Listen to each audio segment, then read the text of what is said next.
now. It's not just refugees, it's displaced. They've been thrown out their homeland and they need another place to go. And it's a big world, is this. It's marvellous when seen from the sky. There's plenty of places if we could open them up. That's been opened up, and they were hunter-gatherers. They went from place to place and they found a new home. And these people that are coming here are not bad people. We have got among them people that, like we had after the Second World War, scientists. You're going back to Einstein and things like that, and you're going back to opening, so we could go into space. And this is part of it. It's part of God's plan. These people are moving. They're moving away where there's nothing but war and strife, and the kids are getting killed, and it's awful. And you let them in. You let them in because even if you have no space yourself, you find space.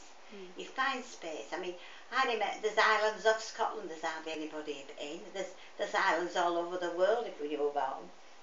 And people are good in this land. We are good in Britain. Excellent, in fact. We will, and it's no good saying, well, they're going to do this. There'll be doctors, there'll be teachers, there'll be dentists, which we're sure of. And there'll be a lot more people that know about things about space and stuff like that, and the brains are there and they need tapping. And they're lovely people. I don't care what you say, they're nice people.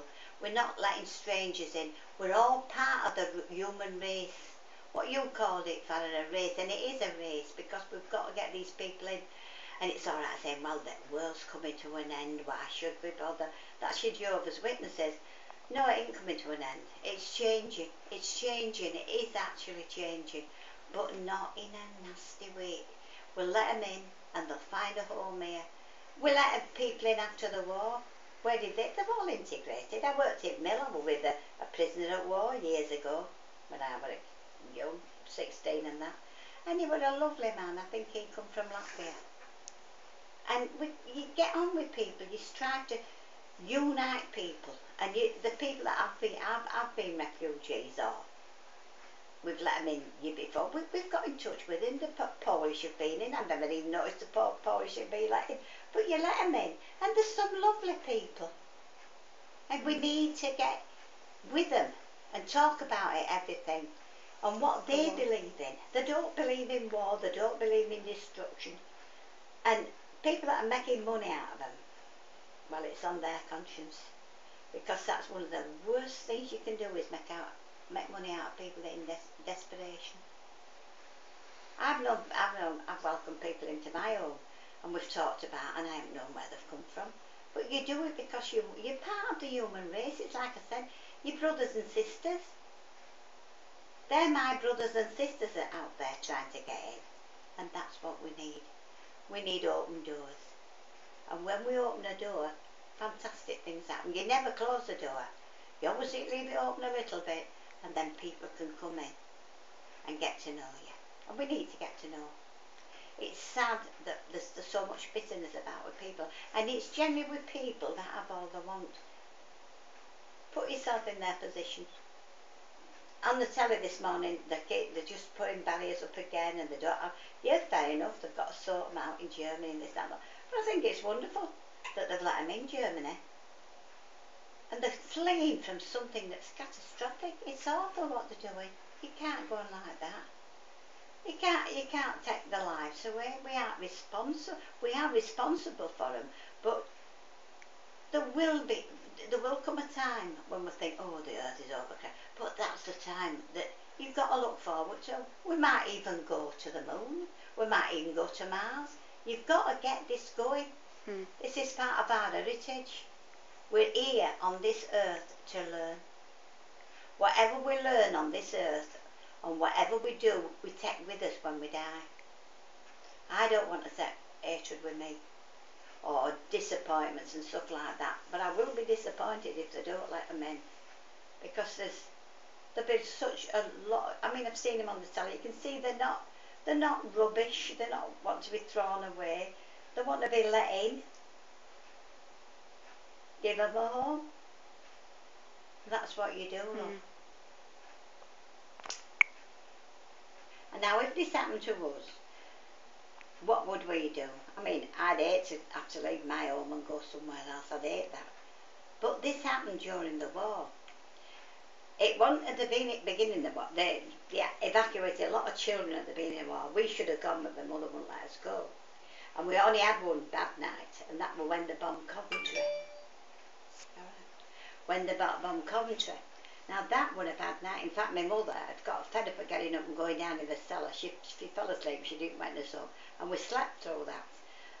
Bradford got targeted that night. I think they were going after the munition factory down Wakefield Road.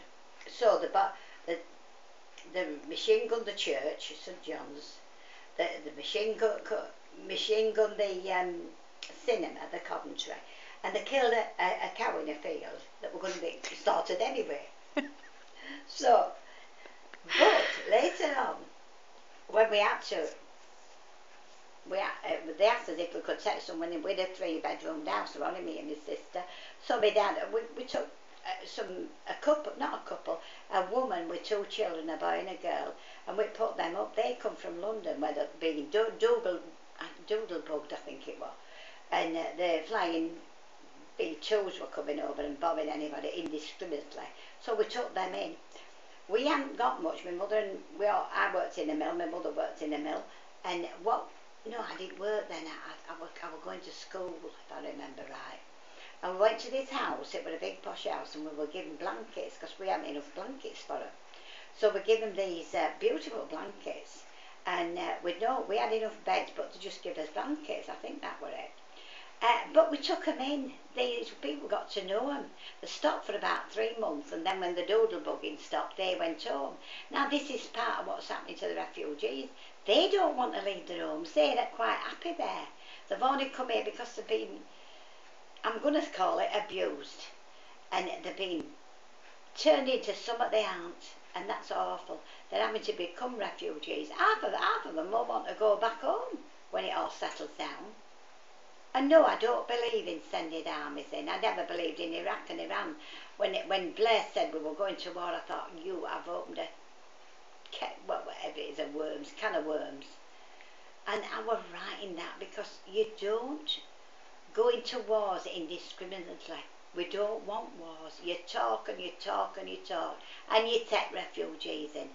Because I'll tell you what, in a bit, they'll be wondering who to hate, well, them ISIS, whatever it is, that country, that's Syria, and Iraq and Iraq. You can't build a good foundation with hate at the root. You can't. You have to be firm, and you have to love people. Love is the greatest force in the universe. People don't realise that. It's the greatest force. I was once walking down the street, and I got tripped up with, I think they were bikers or something like that. And it didn't even say sorry. And I just turned and I said, God bless you, love. And I'll tell you what, there's no answer to that. You say God bless when they've hurt you. What can they say back to you? That you're stupid? Don't matter. You bless them. And every blessing you give anybody, it works. It works. And I always think about the Queen. We sing, God save our gracious Queen. And because of that, we all say it. And long may she live. And that's why it's happening, because the people of England love her. Oh, people all over the world love her. But I think that's what it's all about. Yeah.